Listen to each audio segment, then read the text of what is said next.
அனைவருக்கும் வணக்கம். 2018 இதே ஸ்டேஜ் தான் நீலம் ப்ரொடக்ஷனுடைய first event Pariyerum Perumal. So அன்னையிலேருந்து தான் மாரி செல்வராஜ் இந்த மேடையிலேருந்து தான் பரியேறும் பெருமாள் தொடங்குச்சு. அண்ட் நீலம் ப்ரொடக்ஷனும் தொடங்குச்சு. இன்றைக்கி நவ்வி ஸ்டூடியோவும் வாழையும் இந்த இடத்துல தான் தொடங்குது. And apart from that Ranjith உங்கள் ஹேர் ஸ்டைல் எனக்கு ரொம்ப பிடிச்சிருக்கு, ரொம்ப நல்லா இருக்குது. அண்ட் பரியேறும் பெருமாளுக்கும் நன்றி, நீலம் ப்ரொடக்ஷனுக்கும் நன்றி. அண்ட் மாரி செல்வராஜ்கிட்ட கேட்டால் நான் என்ன பேசுறது புதுசாக அவனை பற்றி ஏதாவது பேசுங்க, நான் என்னை பற்றி பேசுகிறேன்னு சொன்னான். என் கூட 7 கடல் 7 மலை யாராவது ரொம்ப நாள் ஏறி இறங்கியிருக்காங்கன்னா அது மாரி செல்வராஜ் தான்.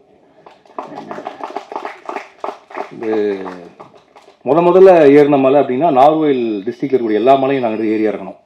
அது தங்கமீன்களுக்கு லொக்கேஷன் தேடி அப்போ கண்டுபிடிச்சா அவங்க கூட மலையேறது சுவாரஸ்யமாக இருந்துச்சு. ஏன்னா ஒரு பள்ளத்தாக்கு அளவு கதை கொட்டி கிடக்கும். அவன் சொன்ன காதல் கதையை எடுத்துகிட்டே இருக்கலாம்னு நினைக்கிறேன்.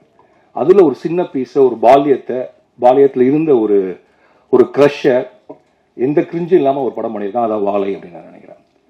அண்ட் அதுக்கடுத்து மலை ஏறினதுன்னா 2009-10 ஆனந்த யாலை. அந்த ஆனந்த யாலை மலை அச்சன் கோவில், வெஸ்டர்ன் காட்ஸோட இன்னொரு இடம். அதில் டென்ட் எடுத்துகிட்டு போகிறப்பவும் சரி, ட்ரெக்கிங் போனப்பவும் சரி, நைட் மழை பெஞ்சு அடுத்த நாள் ஷூட்டிங் நடக்குமா நடக்காதான்னு பயந்து நைட்டில் நான் தூங்காமல் உட்காந்துருக்கப்ப என் கூட உட்காந்துருந்தப்பவும் சரி, மாரி செல்வராஜ் எனக்கு கிடைச்ச பெரிய துணைவன், கம்பேனியன். அண்ட் அவன் இருக்க தைரியத்தில் எந்த மலையில் வேணாலும் ஏறலாம், இறங்கலாம். அதுக்கப்புறமா இன்னொரு மலை இருக்குது, அது அதே தங்கமீன்களுக்கு 2012 ஏறினா வயநாட்டில் இருக்கிற செம்ப்ரா பீக். அது ஏறுறதுக்கு ஒரு 3 மணி நேரம் ஆகும், இறங்குறதுக்கு 2 மணி நேரம் ஆகும். Impossible to shoot. அது ஒரு ஆர்டின் ஷேப்பில் ஒரு லேக் இருக்கும், அதனால் அங்கே எடுப்போம். யாருக்கும் தோழன் இல்லைன்னு ஒரு பாட்டு, பட் எனக்கு ஒரு தோழனா இவன் கூட வந்தான். அண்ட் மேலே போய் நாங்கள் முதல் நாள் டென்ட்லாம் போட்டு 40 பேர் தங்கிட்டோம். சாயங்காலம் 6 மணிக்கு சாப்பாடு வரணும். அதுக்கப்புறம் வர முடியாது, ஏன்னா யானை வந்துடும். பார்த்தா 6 ஆச்சு, 6:30 ஆச்சு, 6:45 ஆச்சு, சாப்பாடு வரல. மொத்தம் யூனிட்டும் நாளைக்கு காலையில் இறங்கிடலான்னு சொல்ல ஆரம்பிச்சாங்க. நம்மளுக்கு ஐயோ என்னடா பண்ணுறது அப்படின்னு சொல்லிட்டு நான் சொன்னேன், நான் போய் கீழே பார்க்குறேன் அப்படின்னு சொல்லி இறங்க ஆரம்பிச்சப்ப என் கூட வந்து சேர்ந்துட்டு மாரி செல்வராஜ். நாங்கள் இறங்கி போய் பார்க்குறப்ப பார்த்தோன்னா வர்ற வழியில் இட்லி சாம்பார் சட்லாம் கொட்டி 2 பேர் நின்று இருந்தாங்க. அப்புறம் கீழே இறங்கி போய் புதுசாக ஒரு உணவை கண்டுபிடிச்சி வாங்கிட்டு நாங்கள் மேலே ஏறப்ப கிட்டத்தட்ட 8 மணி 9 மணி இருக்கும்னு நினைக்கிறேன். அந்த யானைகள் குளிரும் சத்தம் கேட்டுச்சு, நட்சத்திரங்கள் தெரிஞ்சிச்சு. அண்ட் அந்த இரவு என்னால் எனக்குமே மறக்க முடியாது. அப்போ நாங்கள் தெரியும், எனக்கு என்ன புரிஞ்சுதுன்னா மாரி செல்வராஜ் வந்து மலை ஏறுறவன். அவனுடைய கால்கள் மலை ஏறுறதுலேயும் செய்யப்பட்ட கால்கள். அவன் கரெக்டாக எந்த கல்லில் கால் வைக்கணும், எந்த கல்லில் கால் வைக்கக்கூடாது அப்படின்னு தெரிஞ்சவன். எவ்வளோ எதிர்காத்து அடித்தாலும் ஏறக்கூடியவன்.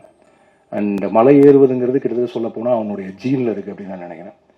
ஏன்னா அவன் தன்னுடைய முதல் படத்திற்காக பரியேறும் பெருமாளில் கருப்பியை கூட்டிட்டு திரும்ப அச்சன் கோயில் மலையில் ஏறினதுலேருந்து மலை ஏறிட்டே இருக்கான். இறங்கவே இல்லை, ஏறிட்டே இருக்கான். மலை முகடுகள் மீது கொடியை நட்டுட்டே இருக்கான். ஏதாவது ஒரு மலை மீடும் போது ஒரு சிறிய கொடியை நட்டிட்டு ஃபோன் பண்ணி, சார் அவன் நட்டிட்டே எனக்கு ஃபோன் பண்ணுறப்ப வரக்கூடிய சந்தோஷம், இல்லாட்டி அவன் நட்டினதை பற்றி வேற யாராவது ஒருத்தர் எனக்கு ஃபோன் பண்ணி வரக்கூடிய சந்தோஷங்கிறது வந்து அதை எப்படி வார்த்தையில் சொல்கிறதுன்னு தெரில. அது ஒரு தனித்துவமான அது ஒரு ப்ளஷர்.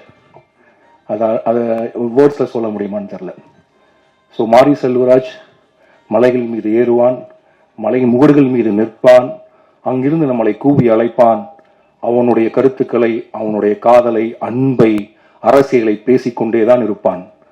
அதை நாம் கேட்டுத்தான் ஆக வேண்டும், ஏனெனில் அது காலத்தின் கட்டாயம். இப்போது அவன் ஏறிக்கொண்டிருப்பதற்கு துணைவலாக இருப்பது வந்து திவ்யா, நாஸ்தன்கா என்கிற நவ்வி அண்ட் யுவான் சுவாங் இல்லை வெறும் யுவான். இவங்க 3 பேர் இன்னைக்கு துணையாக அவங்க கூட வந்துட்டே இருக்காங்க. இந்த பயணம் போயிட்டே இருக்கு. அவங்களுடைய முதல் பயணமாக வாழை வந்திருக்கு. அண்ட் சந்தோஷ் நாராயணன் வந்து பரியேறும் பெருமாள் பார்த்துட்டு ஃபோன் பண்ணார். ஃபோன் பண்ணி பயங்கரமாக ரொம்ப நேரம் பேசிட்டு இருந்தார். அதுக்கப்புறம் அவர் ஃபோன் பண்ணது வந்து வாழைக்கு. பரியேறும் பெருமாளோட பயங்கரமாக பேசினார். அண்ட் எனக்கு ரொம்ப பிடித்த கதைகளில் வாழை ஒன்று. வாழை ஏன் ஒன்றுன்னு சொல்கிறேன்னா இன்னும் நிறைய கதைகள் இருக்கு. இந்த வாழை நம்மை வியப்பில் ஆழ்த்தும் தமிழ் சினிமாவிற்கு ஒரு மிக முக்கியமான படமாக இருக்கும். மாரி செல்வராஜ் அவருடைய நவ்வி ஸ்டூடியோஸ் இன்னும் கண்டுபிடிக்கப்படாத பல குன்றுகளையும் மலைகளையும் நமக்கு காட்சிப்படுத்தும், பல இயக்குநர்களை அறிமுகப்படுத்தும் என்று நான் நம்புகிறேன். அதற்கு என்னுடைய வாழ்த்துக்கள். அதோட குறிப்பாக இந்த படத்தை ரிலீஸ் பண்ணுறதுக்கு கூட துணையாக இருக்கக்கூடிய மாஸ்டர் திலீப் சுப்ராயன், அவருடைய ஃபார்மர்ஸ் மாஸ்டர் பிளான் ப்ரொடக்ஷன், அவருக்கும் என்னுடைய வாழ்த்துக்கள். இதுக்கு எல்லாத்துக்கும் துவக்க புள்ளியாக இருந்த, என்னை எப்பொழுதும் ஊக்குவிக்கிற, எனக்கு மிகுந்த நம்பிக்கையை கொடுக்கிற, வாழ்க்கையை ரசிக்க சொல்லி கொடுக்குற என்னுடைய நண்பர் பிரதீப் மில்ராய். அண்ட் இந்த ப்ராஜெக்டை எக்ஸிக்யூட் பண்ணி முன்னெடுத்துட்டு போன இன்னொரு நண்பர் நரன். இவர்களுக்கும் கிருஷ்ணன் சார் அவர்களுக்கும் என்னுடைய நன்றிகள், வாழ்த்துக்கள்.